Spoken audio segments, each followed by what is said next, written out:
I'm Rick Wicks with Democrats Abroad here in Göteborg, Sweden. I'd like to take a couple minutes of your time.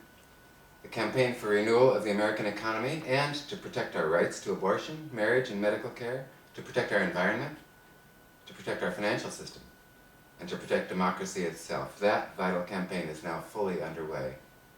We have 2 months to convince the American people that President Obama has done a competent job under difficult circumstances, including racist hatred, Tea Party fanaticism, and lockstep Republican obstructionism, and that we need him to continue protecting us and the so far fragile economic recovery. This is not the time to go backward, to trickle-down policies, deregulation and tax cuts for the rich that have been tried for the last 30 years.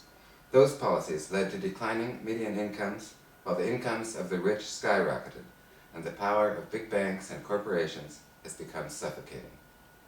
Those policies led to declining infrastructure, declining education levels, and a declining middle class. Those policies led to the Bush bust, the massive financial collapse of 2008, and to the lesser depression we've been in ever since. Do you think the same people and the same policies that got us into this mess could get us out? Not likely. We need your vote. But even more importantly, we need your effort to get out the vote. Make sure your family, friends, and acquaintances are registered to vote and, if overseas, that they've requested an absentee ballot. The swing states, battleground states, will be important. And you probably have friends or relatives there, so please contact them. But to avoid political gridlock in the next 4 years, President Obama will need control of both houses of Congress. Keeping control of the Senate is imperative. There are close Senate races. In Massachusetts, where Elizabeth Warren is seeking to unseat Scott Brown. In Missouri, where Claire McCaskill is defending against Todd Akin, who believes that women's bodies will prevent pregnancies if legitimately raped. And in Montana, where John Tester is defending his seat. And vulnerable Democratic senators need our support. In Florida, Bill Nelson. Michigan, Debbie Stabenow. Ohio, Sherrod Brown.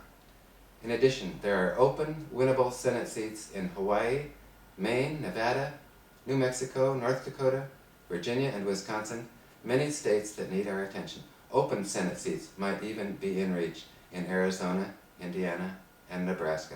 There are 25 House seats rated toss-up, not only in the swing states, Colorado, Florida, Iowa, Nevada, Ohio, Pennsylvania, North Carolina, but also in Arizona, California, Illinois, Kentucky, Massachusetts, Minnesota, New Hampshire, New York, Rhode Island, Texas, Utah, Washington, plus another 12 in other states that are leaning Democratic but vulnerable, and 18 seats that are leaning Republican but might be within reach. We need to win almost all of these seats to retake control of the House. There are also many important gubernatorial races, so every state is important. We need your vote, and we need your help to get out the vote. You can use votefromabroad.org to register and request your absentee ballot. Make sure your relatives, friends, and acquaintances are registered to vote, and, if overseas, that they've requested their absentee ballots. Thank you, and let's work for victory in November.